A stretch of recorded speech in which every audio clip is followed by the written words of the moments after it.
Hi, everyone. Welcome to this week's edition of the Carvel Community Meeting. Today's date is May 10th, 2023. If you're watching this recording from home, we encourage you to come join us live. We meet every second and fourth Wednesday of the month at 8 a.m. Pacific time. We haven't met in about 2 months due to some scheduling conflicts and KubeCon, and the team's just been really busy there. And now we're back and we're ready to have these meetings regularly again. So if you're watching this, we encourage you to come join us on the fourth Wednesday of the month of this month at 8 a.m. Pacific time, and you can bring any discussion topics you wish to bring up with the team. If you need help with anything on the Carvel tools, if you have any feedback, or just anything in general regarding Carvel, we would love to talk to you and meet you. And for those that are on the meeting today, just a reminder to please add any discussion topics you wish to bring up at this meeting at the end of the agenda, and we will get to it after we go over some announcements and status updates. If you are unable to join us for these meetings live and you still wish to reach out to us, there are several ways to get in touch.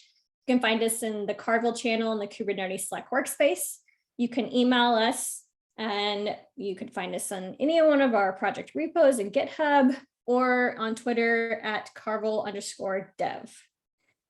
If at any point you are interacting with us or members of the community, just a reminder to please read and abide by our code of conduct here, which is linked out to all of our project repos. If you are using Carvel tools, so if you're using YTT, kapp-controller, any of the tools at all, we would like to know how you're using those tools. So we've created a pinned issue here and just ask for you to provide a little bit of information about yourself, the company that you're representing, just any contact information, and then your scenario for how you're using the Carvel tools. This helps us learn more about how folks are using the tools, just to better understand maybe new features or bugs or anything like that, and also helps the community understand how others are using Carvel tools, so they know maybe some new and interesting ways how to use the tools as well. So we ask that you just put it in a comment here, and you can provide your logo in a PNG version, and we'll get it added to the adopters file. For the attendees that are here at this meeting today, just please add your name and the organization that you're representing. This is optional, but we do want to keep track of who is attending our meetings. Okay, moving on to announcements. We're hiring. So exciting. We have 2 open positions. So we have the member of technical staff for Tanzu packaging installations, specifically for Carvel, and I believe it's going to be the same one, but we have 2 open. Anthony, that you want to go over these? Sure. Let me start by introducing myself for anyone who watches this that is not at VMware. I'm Anthony Gallo. I'm part of the management team here at VMware, and have been around for a while in the background, for about 8 months. And I am excited that we are growing the team here at VMware, and want to be even more presence for the community. So we are looking for, these are basically essentially the same position, just two additional people to work on the Carvel tools, and helping our community with any enhancements, feature requests. As Nancy mentioned, we have been very busy with the donation, and now we're trying to get more into a productive mode of being able to contribute back, and acknowledge the requests coming in, and faster support. These are not new hire positions as far as like a recent grad, but we will train people needed for skills. So if this is something you're passionate about, please apply, and we'll work to see if we can bring you on board. I think, Great, thanks. Yep.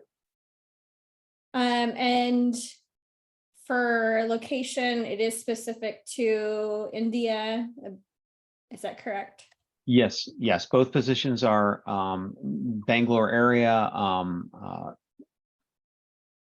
We can have discussions on how much of it is remote versus in office, but the positions do ask that the people be able to at least come to the office when needed. Okay, great. That's good. It's good to know. And they will be reporting to Renew. Is that correct? Yes, that is true. Okay. Yeah, so for those of you who are familiar with Renew, she's an engineering manager, and she's been really active in the community as well. And so you would be in good hands for sure, reporting to her. So if you have any questions whatsoever, please reach out to us in any of the aforementioned contact, and we'll get to you and we'll see if this is a good fit. Wonderful. All right. Thank you, Nancy. Yeah, thanks, Anthony.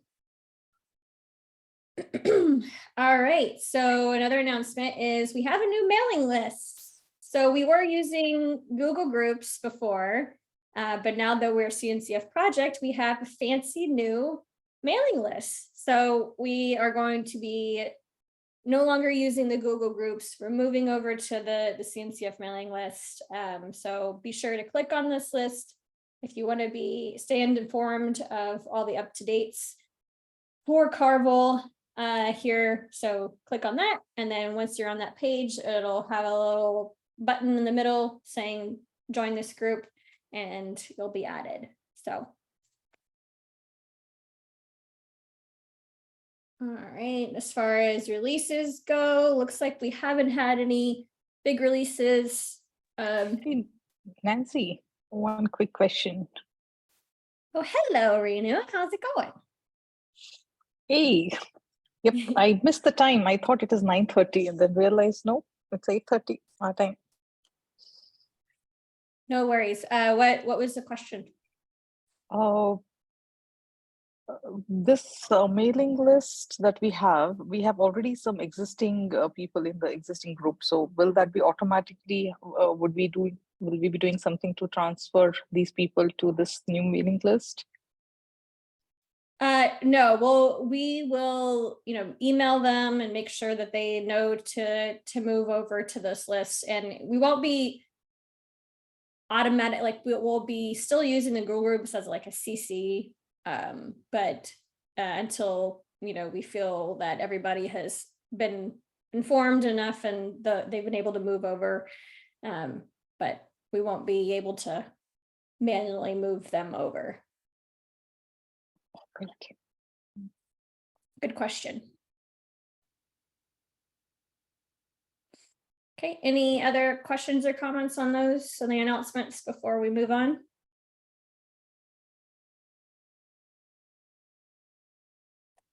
Okay. All right, so status updates. Renew, do we have anything to share over the roadmap? Looks like we updated it in April.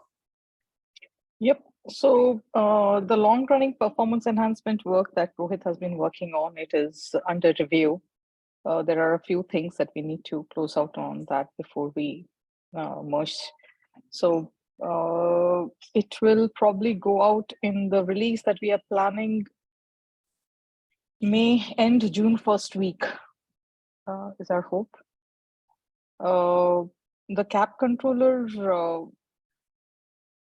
issue that Praveen has been working on. Praveen, do you want to give a quick update on that one, where we are at? You had a meeting today. Yeah, sure. So we decided to proceed with it in 2 phases, and the first phase would be to have a solution for single namespaces only, where the resources are spanning only in a single namespace. And if needed, we'll move to the second phase later on, where resources are moving on to multiple, like spanning across multiple namespaces. So yeah, I'll start working on the phase one, and hopefully around the same time, we will have a solution for that as well. Awesome. Let me know, and as soon as you start, I'll move the stage 2 in progress. Okay. Somik or Varsha, anything that you want to update us on the support emitting comments resulting YAML identity issue? So I believe Varsha had scheduled a meeting yesterday, and we'll be meeting in a few minutes after the community meeting, in fact, to sort of restart the discussion around it and maybe see what the next steps are. Varsha, Yeah. anything? Yeah, we are just picking up this proposal again and trying to finalize the contents of the proposal. So if community has any inputs or feedback for us to start with this new feature, you're all welcome to drop in the Slack channel. And yeah, we are excited to start working on this feature again.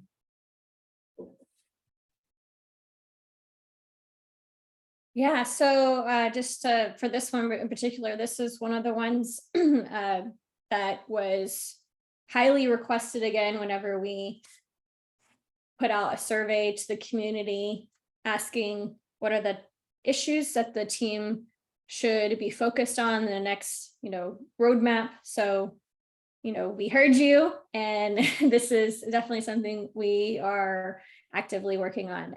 So if you have any new comments or questions or anything about this, or if you wish to help us out, please do and reach out to us.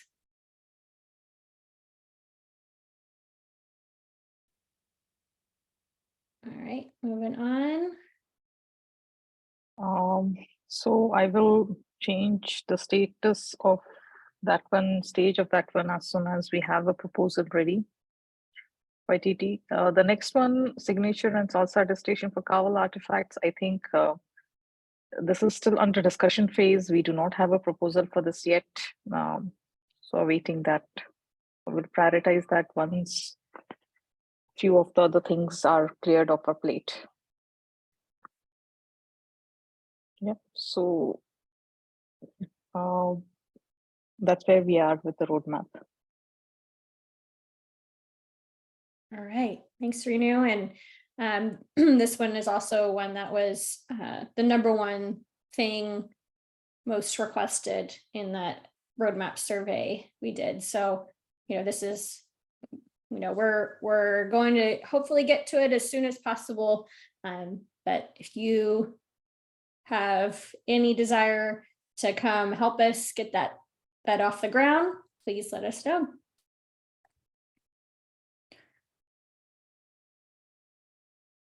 All right, moving on to the backlog and what folks are working on.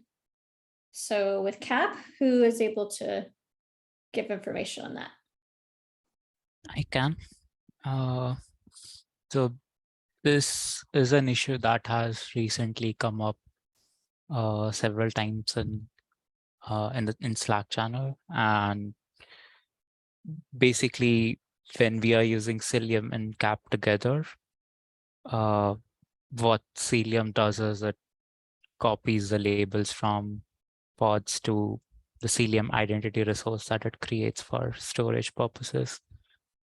And it's not garbage collected instantly. So if I delete my pod, it won't get deleted instantly. And that's why when cap delete happens, and cap gets stuck on waiting for the cluster to delete the Cilium identity resource.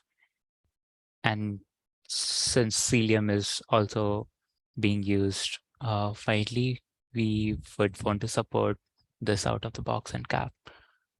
So yeah, this is something that we want to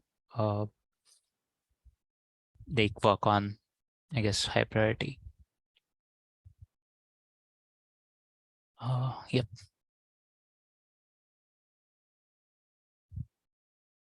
Any questions or comments?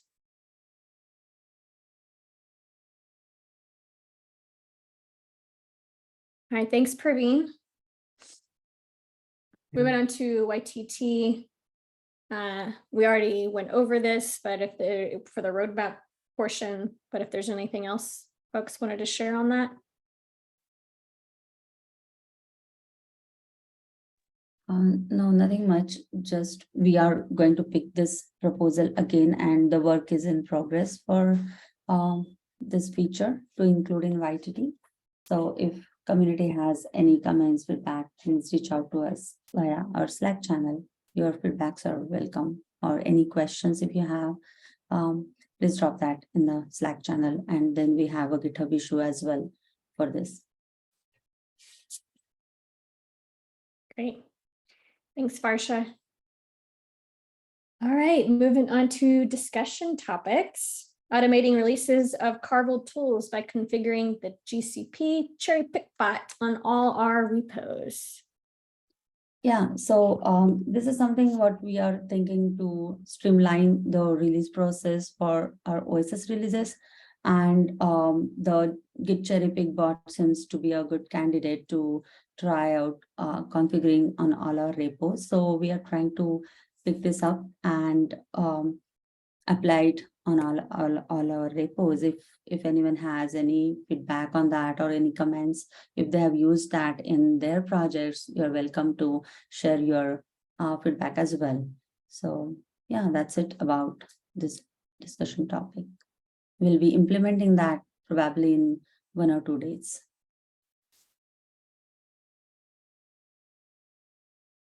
Oh, Varsha, could I request you to explain a bit more about how this bot works and Sure. Yeah. how it So will, basically, yeah. how Okay. it will help us streamline it? Perfect. So, so if we have, say, a CV fixing and which needs a go bump, and for all tools, we have to bump, say, go version to say 1.20.4 to fix some CVs. So once we have, for example, now let's take YTT. I want to apply go bump on develop branch and then cherry pick that commit to the LTS branches that we support. So in that case, what happens is when I create a PR to apply the go bump changes on develop branch, I just have to add as in comment to that PR, what all LTS branches I want to cherry pick that commit to. And as soon as I give all those comments in the PR is ready. When we click on merge, the Git cherry pick bot automatically takes care of going to those branches, creating new branch out of those branches, applying the commit to, Git cherry pick the commit to those new branches and raise a PR to apply those changes again onto those respective LTS branches. So this would like the monotonous work. This is only for YTT. Now, if we apply it on all repos, eventually it is going to help save a lot of time and efforts of doing this monotonous work. And this can be used for any kind of bumps or any kind of common updates that are made on develop or main branch. Awesome. I think this is really going to help us. Yes. Yash should be very happy with this.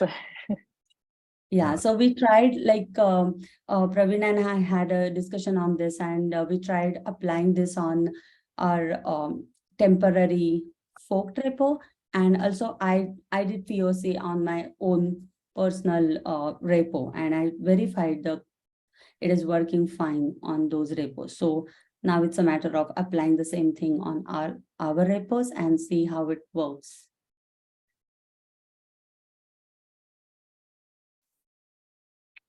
Yeah, and as part of all our all the Carvel tools that we have, we do try to remove all the CVs that are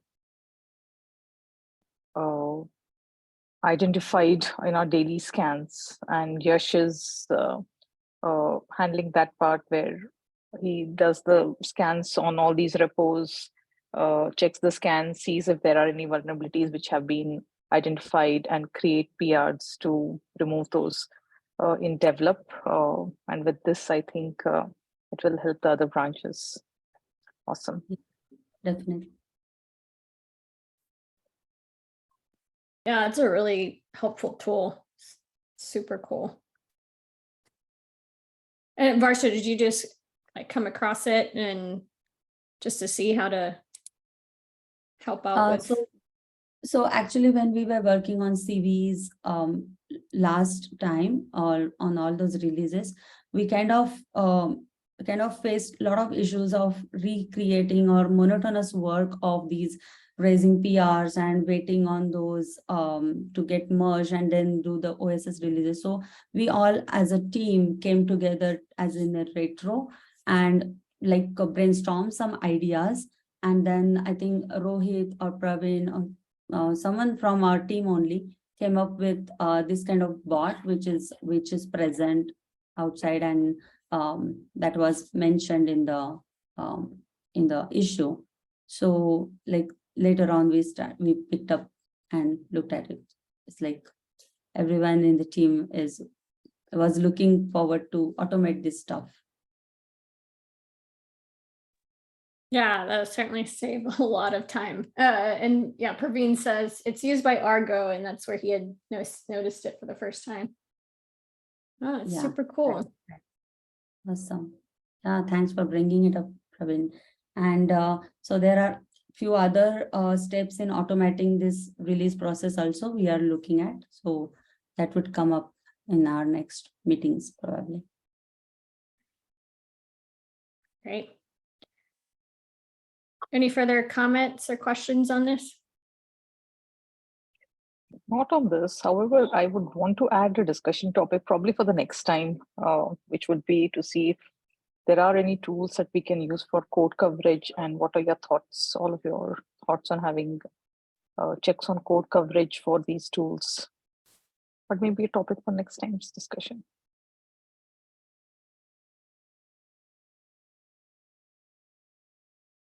We do have like a little less than 30 minutes left if you wanted to talk about it now, or if you wanted just folks to think about it and then we could discuss it more in depth the next meeting. So what I'm looking at is that we do a lot of end-to-end tests in our in these tools. Not sure how much do we do unit tests? Are there a lot of unit tests in our tools? For a very few components. We mostly don't. Yeah, and so and with that, I'm just trying to see the confidence of each release. Does the end-to-end test cover all the scenarios? Does it cover all the code? Was what I was thinking. What I would like to hear from you all. What do you think? How important this would be? Should we be doing anything? Are there some tools available out there from GitHub probably, which can help us with those?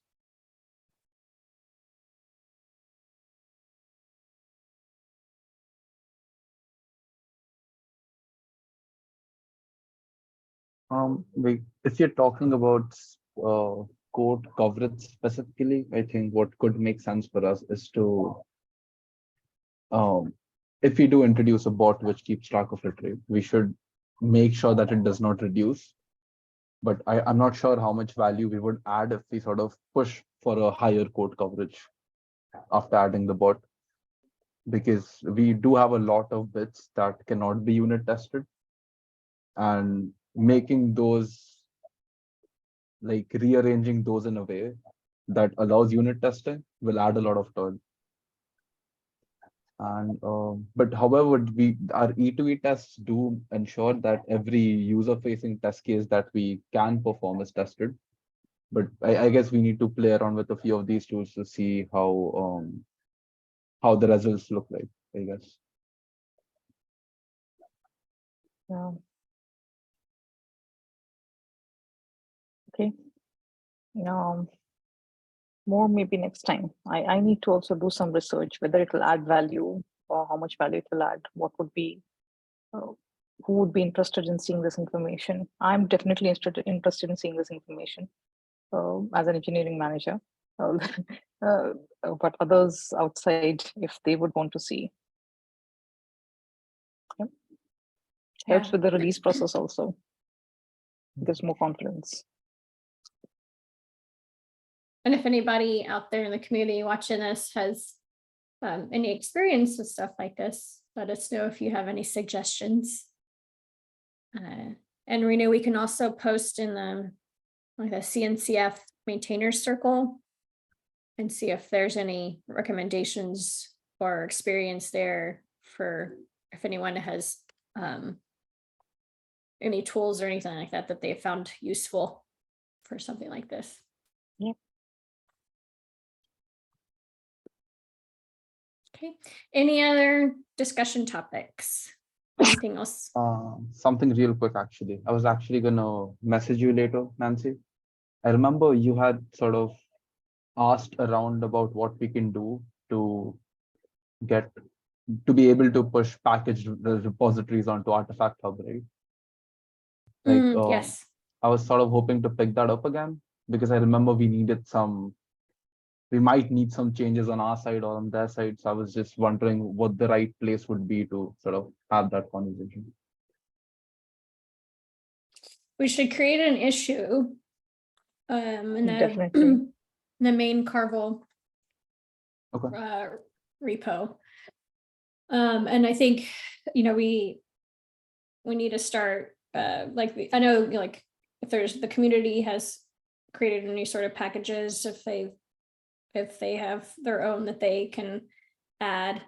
I know that's something that Dimitri had recommended at the time whenever I had posted that in the channel. But I think we should get started on that. In that way, it's just creating the issue and then start reaching out to the community, see if there's anybody out there that can contribute. So like what I was wondering is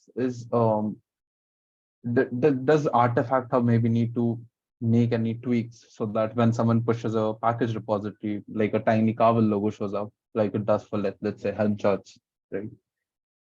Like I wasn't like that's what I was wondering about actually. Like, does that need any action from us? So is the SIG, which is that the app delivery SIG, would that be a place where this can be discussed?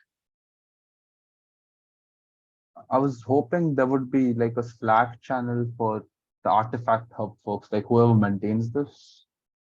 In Kubernetes channel? Probably in the CNCF channel. I'm not sure. But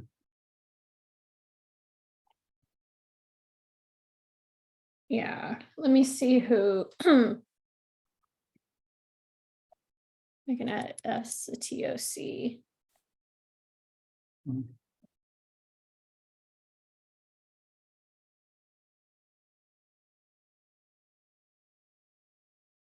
And I'll CC you.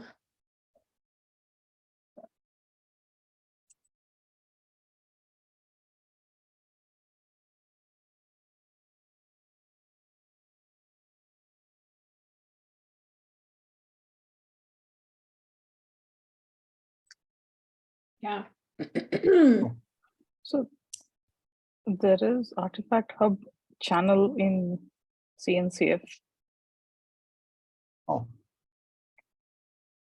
Yep, you can join there. Probably ask there too. I think we can do that.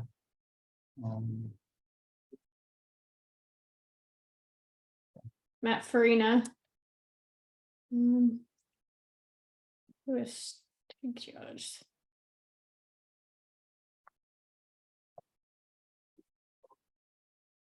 Three years ago, it's been updated. Interesting. And I think they also put some documentation on in their own docs for the stuff they host. So that's probably a change we would want as well, I guess.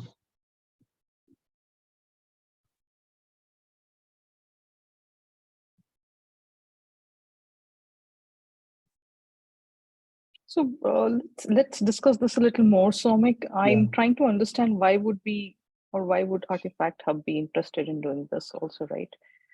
From that perspective, what are their advantages? So I think they do this for every CNCF project. Like that's what I know. That's the best of Mhm. my knowledge.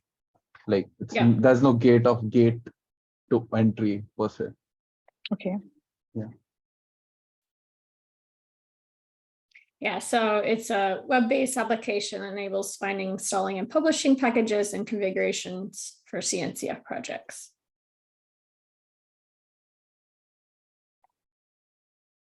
This It's was, clearly like, sorry, go ahead.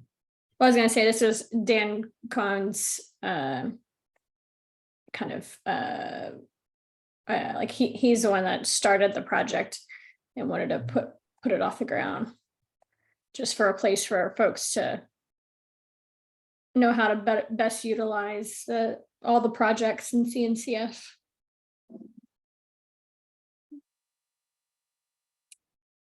It helps to discover the projects as well.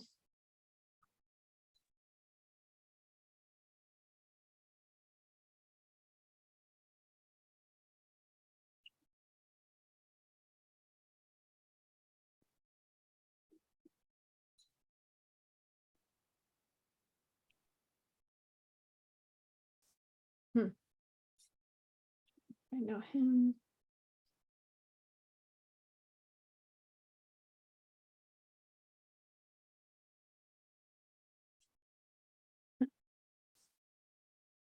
Okay.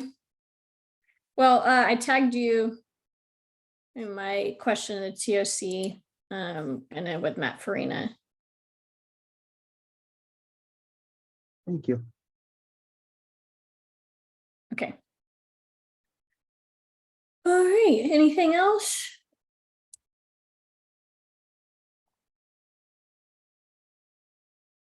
All right. Well, thanks everyone for joining this week's long overdue community meeting. If you're watching this from home, again, we would encourage you to come join us live. We meet every second and fourth Wednesday of the month at 8 a.m. Pacific time. So with that, hope to see you then, and everybody else, have a good rest of your evening. Have a good rest of your day, all sorts of stuff. We'll see you next time. bye-bye.